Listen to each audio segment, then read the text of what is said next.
नमस्कार जी। नमस्कार जी। क्या नाम है जी आपका? मेरा नाम भगतमती कमला है। कहाँ से आए हैं आप? मैं राजस्थान अलवर से हूँ। बहन जी आप क्या करते हैं? मैं गवर्नमेंट स्कूल में कार्यरत हूँ और मैं सीनियर टीचर संस्कृत से हूँ जी। संत रामपाल जी महाराज से आपने नाम दीक्षा कब ली? नवंबर 2013 में ली थी। संत रामपाल जी महाराज से नाम दीक्षा लेने से पहले क्या आप कोई भक्ति साधना करते थे? हाँ जी सर, मैं भक्ति करती थी। मैं शिव जी की भक्ति करती थी जन्म से ही, और उसके बाद नवरात्रा करने लग गई। उसके बाद मैंने हनुमान जी की भक्ति की, और उसके बाद सभी देवी देवताओं की, जैसे कि पारंपरिक तरीके से करते आ रहे थे पूर्वज, उनके अनुसार हम पूरी भक्ति किया करते थे। और राधा स्वामी में भी मैं 2 साल गई थी, उनकी भी भक्ति मैंने की थी। बहन जी जैसा कि आपने बताया कि आप बचपन से ही भक्ति के माहौल में रहे, आपने भक्ति साधनाएं की, सभी की शिव जी की, दुर्गा जी की, राधा स्वामी डेरा ब्यास भी आप गए। तो आप इतनी भक्ति साधना करते थे, तो उन सब से आपको क्या लाभ प्राप्त हुए? सर, मुझे उन भक्तियों से कोई लाभ तो हुआ नहीं, उसकी जगह मुझे बहुत हानि उठानी पड़ी। जैसे कि मेरे बेटे को काले कपड़ों में एक औरत दिखा करती थी, और वह बहुत डर जाता था उससे। उसके कारण हम परिवार में बहुत दुखी रहने लगे। और जैसा कि एक सिद्ध महात्मा है मंडावर में, तो वहाँ बोला कि है ना, वहाँ सही हो जाते हैं। तो मैं बच्चे को लेके सिद्ध महात्मा के पास पहुँची, और वहाँ पे मेरे मम्मी पापा 20 साल से जुड़े हुए थे, उनकी भक्ति कर रहे थे। तो उन्होंने कहा वहाँ सही हो जाते हैं और आप लेके चलिए। तो मैं बच्चे को मंडावर लेके गई, तो वहाँ पे उन्होंने भभूत दी और कहा कि है ना, अब कोई भी प्रॉब्लम आपको नहीं होगी। तो मैं घर आ गई ऐसा कह के, सुन के भभूत लेके, और घर आई। उसके बाद जैसे ही वो भभूत लगाना शुरू किया, तो जो बच्चे को प्रॉब्लम थी वो सारी की सारी मेरे को होने लग गई। और इतनी परेशानी होने लगी कि कहता था कि मैं जिंदा हूँ। शुरू में तो उन्होंने कहा कि है ना, ठीक है, जो भी कहोगे वो सारी काम आपके होते जाएंगे। और आकाशवाणी से जैसे कि कोई बात होती, उसका क्वेश्चन का आंसर मेरे को तुरंत मिल जाता था कि ऐसा होना है। जो सोचती उसको आगे से आगे पता चल जाता था कि इनके मन में क्या है और ये क्या सोच रहे हैं। वो काम आगे से आगे हो जाता था। धीरे धीरे करके वक्त निकलता रहा, और जो डर था वो हमारे अंदर और ज़्यादा पैदा हो गया, और हम बहुत डरने लगे। बच्चा भी बहुत डर गया। तो जैसे प्रेत आत्मा थी, वो आकाशवाणी करती थी कि है ना, तुम लोगों का इलाज करना, मैं तुम्हारे अंदर सिद्धियाँ फिट कर देता हूँ। तो ये कहा उसने, और मेरे मस्तिष्क को बिल्कुल खाली कर दिया। मुझे एहसास सारी चीज़ों को होता था, और मस्तिष्क को खाली करके दोबारा से उन्होंने इसमें पूरा लिखा। उसके बाद उन्होंने मेरे बाईं तरफ के हिस्से को पूरा तोड़ दिया, ऐसे कर दिया, और तोड़ के फिर दोबारा से फिट किया। बोला मैं आपके अंदर सिद्धियां दे रहा हूँ और आप आराम से इनका इलाज करना पब्लिक का। मैंने कहा कि मैं ये काम नहीं कर सकती, और ना ही मुझे अपने शरीर में किसी को प्रवेश देना है। मुझे ये नहीं चाहिए कि मैं किसी की इलाज कर सकूं। लेकिन वो ज़बरदस्ती सारी सिद्धियां देता रहा। ये वो ऐसे करना है, थान बनाना है, और अगरबत्ती लगानी है, और लाइन लगा देता था लेडीज़ों की, पुरुषों की, कि इनका इलाज करो। लेकिन मैंने मना कर दिया कि मैं इनका इलाज नहीं करूँगी। लेकिन ज़बरदस्ती जो काम कहती वो आगे से आगे हो जाता, और जब विपरीत जाती तो इतना तेज मस्तिष्क पर आता था कि मैं घबरा जाती थी उससे। उसके बाद धीरे धीरे सब चलता रहा, सिद्धियाँ आने लग गई, पता चलने लग गया ऐसे हो रहा है वैसे। ऐसे ही आकाशवाणी से 1-1 घंटा बात हो जाती। मेरे को और मेरे बेटे को भी बहुत डरते रहे, और हम वहाँ जाते रहे कि, और डर के कारण उन्होंने और पूजाएं भी शुरू करवा दी हमसे। सुबह नहा धो के दीपक लगाती, सारे काम करती, और परेशानी और ज़्यादा ही बढ़ती गई।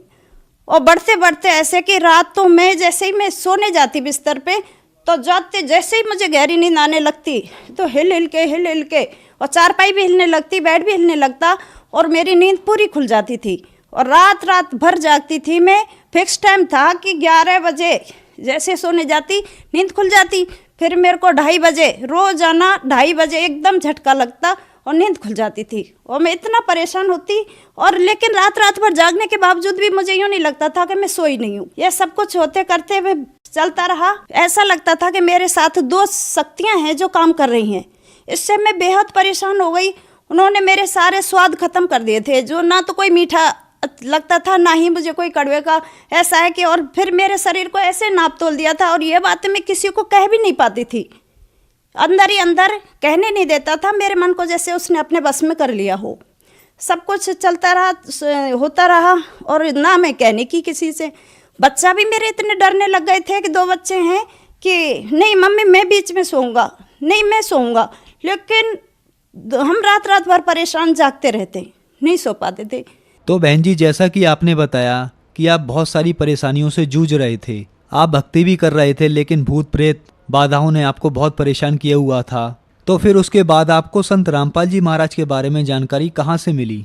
हाँ सर, मुझे संत रामपाल जी महाराज की भक्ति का ऐसे पता चला कि मेरे जो बड़े भाई हैं वो राधा स्वामी से जुड़े हुए थे, तो उनको मैं भी राधा स्वामी में जाती थी, तो राधा स्वामी का ज्ञान उनकी समझ में नहीं आ रहा था।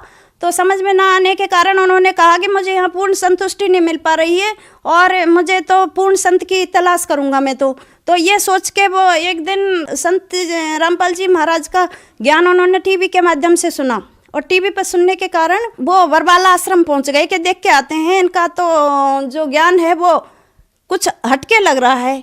तो वहाँ पे गए और वो सुन के आए, और कुछ किताबें भी अपने साथ में लाए। उन्होंने कहा कि यहाँ पे सच्चे सतगुरु संत रामपाल जी महाराज आए हुए, हमें उनसे नाम दीक्षा लेनी चाहिए। तो किताब पढ़ने को मेरे लिए भी दी, लेकिन मैंने हंस के कहा कि नहीं, मुझे गुरु नहीं बदलना, और जैसे भी हैं ऐसे थोड़ी ना गुरु जगह जगह बदलते हैं, बनाते हैं, जो भी है ठीक है। तो मैंने ये कह के किताब, ठीक है बड़ा भाई होने के नाते मैंने ली जरूर थी, लेकिन उसको खोला भी नहीं, मैंने नहीं पढ़ा पूरा, और रख दिया उसको। उसके बाद मुझे परेशानियां तो चली रही थी, तो स्कूल जाती थी, तो एक सर हैं उनसे मैंने वो किताब ली, दोबारा से ज्ञान गंगा किताब थी एक सर के पास, वो लेके हम 2 मैडम हैं, उन्होंने पढ़ के थोड़ा बहुत ही ज्ञान समझ में आया, लेकिन मुझे और भी भयंकर डरावने भूतों के ऐसे सपने आने लगे जिनसे मैं रात रात भर नहीं सो पाती थी। तो मैंने कहा रामपाल जी महाराज के शरण में ही चलेंगे। तो रामपाल जी महाराज की शरण में तो मेरे हस्बैंड भी तैयार हो गए कि ठीक है चलते हैं। और चलते वक्त जैसे ही पूर्णमासी को सत्संग होता था, तो उनको निकलते ही कि हम घर से, उनको बहुत तेज़ फीवर हो गया, और उस टाइम हमको काल ने रोक दिया, हम नहीं जा पाए। अगली पूर्णमासी को हम दोनों हम और दोनों बच्चों को लेके मैं गुरु जी के शरण में गई। तो उससे पहले रामपाल जी महाराज मेरे पिताजी के वेश में घर आए, और उन्होंने कहा बेटा तेरे से अब भी नहीं चला जा रहा क्या, पक्की सड़क बना दी है चल। तो मेरे आगे आगे झाड़ू लगाते जा रहे थे गुरुजी, और कह रहे थे कि चल अब भी नहीं चला जा रहा तेरे से, अब तो चल। तो ऐसे डांट के मैं दूसरे दिन ही रामपाल जी महाराज की शरण में पहुंच गई थी। बहन जी, आपने बताया कि आप बहुत परेशान थे, फिर आप संत रामपाल जी महाराज की शरण में आए, तो क्या संत रामपाल जी महाराज की शरण में आने के बाद आपकी वो परेशानियां दूर हुई?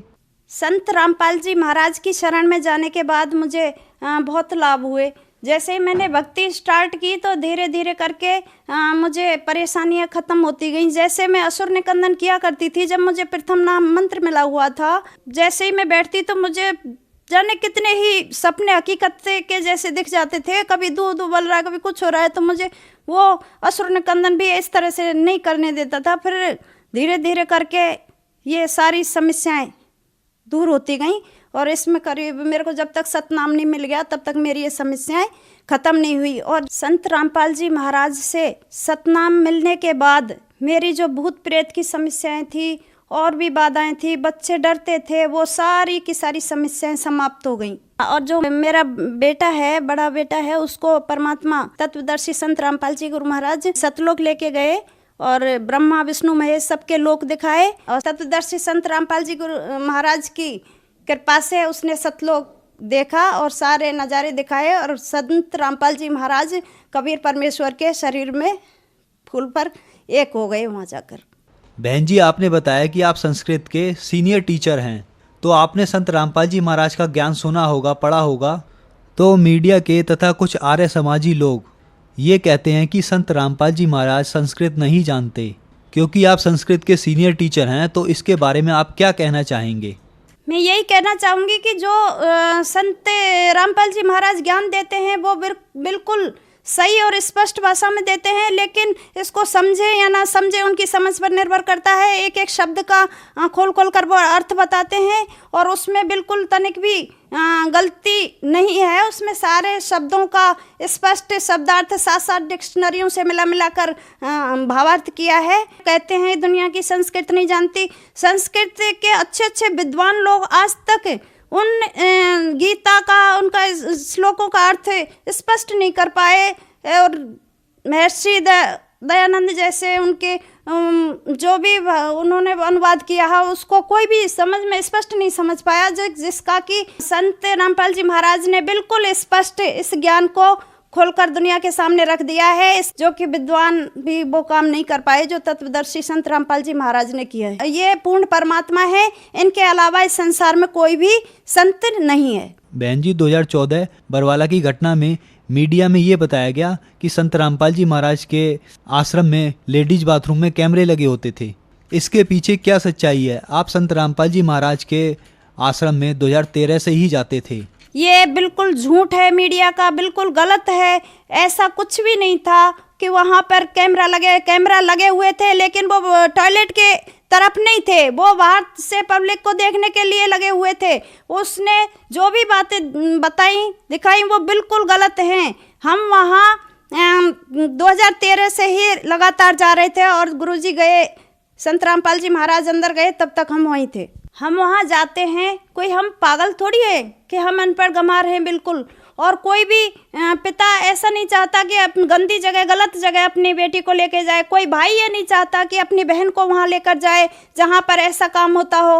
हर कोई ये चाहता है कि हमारे बच्चे सही जगह पर जाएं। लेकिन ये मीडिया का षड्यंत्र था कि रामपाल जी महाराज को किस तरह से बदनाम किया जाए, और इसके कारण ही ये साजिश रची गई थी। संत रामपाल जी महाराज के आश्रम में लेडीज बाथरूम में कोई कैमरा नहीं लगा हुआ था, ये सब झूठ है। बहन जी, आपने बताया कि संत रामपाल जी महाराज की शरण में आने के बाद आपकी जो बहुत सारी परेशानियां थी वो सारी दूर हो गई। तो जो श्रद्धालु आज आपको देख रहे हैं उनको आप क्या संदेश देना चाहते हैं? मैं संदेश तो क्या विनती कर सकती हूँ कि ये पूर्ण परमात्मा कबीर साहिब के रूप में संत रामपाल जी महाराज आए हुए हैं और इनकी शरण ग्रहण करो और अपना कल्याण करवाओ। बहन जी, संत रामपाल जी महाराज की शरण कैसे ग्रहण कर सकते हैं? संत रामपाल जी महाराज के प्रवचन टीवी पर कई चैनलों के माध्यम से आते हैं और उसके नीचे एक पट्टी चलती है, उस पर मोबाइल नंबर आते हैं और मोबाइल नंबर पर संपर्क करके और नज़दीकी नामदान केंद्र से दीक्षा ग्रहण कर ले। धन्यवाद जी। सत साहिब। मेरे साथ अब यहाँ पे तीसरा जोड़ा खड़ा है जिनकी अभी कुछ देर पहले ही मात्र 17 मिनट में रमैनी हुई है। आइए इनसे बात करते हैं और इनके विचार जानते हैं। नमस्कार सर, आपका नाम क्या है और आप कहाँ से आए हैं? मेरा नाम मुकेश दास है, मैं संगम विहार दिल्ली से। सर, आप क्या काम करते हैं? जी, मैं फैशन डिजाइनिंग करता हूँ। सर, आपने बहुत साधारण कपड़े पहने हुए हैं और आपने बताया कि आप एक फैशन डिजाइनर हैं, और आजकल की दुनिया में देखने को मिलता है कि जो दूल्हा होता है वो अच्छे डिजाइनर और महंगे कपड़े पहन के आता है अपनी शादी में। तो आपको ये सब ऐसा साधारण विवाह करने की प्रेरणा कहाँ से मिली? जी, मेरे को ये प्रेरणा संत रामपाल जी महाराज के सत्संगों से और उनके विचारों से पता चली है। जैसे हमें सब परमात्मा बताते हैं कि हमें अपनी ज़िंदगी बिल्कुल सिंपल तरीके से जीनी है, और जो जैसे हमने देखा है कि लोग बाग अपना पैसा खर्चा करते हैं फालतू के कपड़े, जैसे चमक दमक के कपड़े पहनते हैं, उन्हें ना करके हमें बिल्कुल सिंपल तरीके से अपने विवाह को संपन्न करना है, और जो पैसा फालतू में खर्च करते हैं उसे धर्म में लगाना है। जी मैम, आपने भी इतने साधारण तरीके से शादी कर रही है, ये आपको प्रेरणा कहाँ से मिली? मैं संत रामपाल जी महाराज के विचारों से प्रभावित हूँ, इसलिए मैंने संत रामपाल जी महाराज के साधारण तरीके से शादी की है। धन्यवाद जी। तो दोस्तों, हमारे साथ जुड़ चुकी हैं संत रामपाल जी महाराज जी के यहाँ पर ये सेवा करने वाली एक सेवादार, और यहाँ पर हम इनसे जानेंगे कि आखिरकार ये जो रमैनी है वो क्या है और ये क्या कुछ प्रोग्राम है और किस प्रकार होता है। नमस्कार मैम, क्या नाम है आपका? साहिब शिवानी दासी। ये जो प्रोग्राम है वो किस प्रकार किया जाता है? ये प्रोग्राम दहेज रहित होता है, ये एक विवाह कहलाता है। इसमें 17 मिनट की होती है, 17 मिनट की रमैनी कही जाती है। ये रमैनी क्या होती है? रमैनी, इसमें ना कोई बैंड होता है, ना बाजा होता है, ना कोई बारात होती है। सिर्फ 17 मिनट की शादी एक सादगी बिल्कुल मतलब सिंपल तरीके से होती है। मैं जानना चाहता हूँ कि ऐसी क्या ज़रूरत है कि इस प्रकार की प्रथा को संत रामपाल जी महाराज जी ने शुरू किया है? क्योंकि दहेज एक बहुत मतलब बेकार चीज़ हो गई है आज की दुनिया में। एक रिपोर्ट आई थी कि 3 साल के अंदर लड़कियों ने या फिर कोई विवाहित औरतें थी, उन्होंने 24,000 जो औरतें थी उन्होंने सुसाइड की थी। और आजकल भ्रूण हत्या भी बहुत ज़्यादा होने लगी है दहेज के लिए, क्योंकि दहेज देना बहुत बड़ी बात हो गई है अब सबके लिए।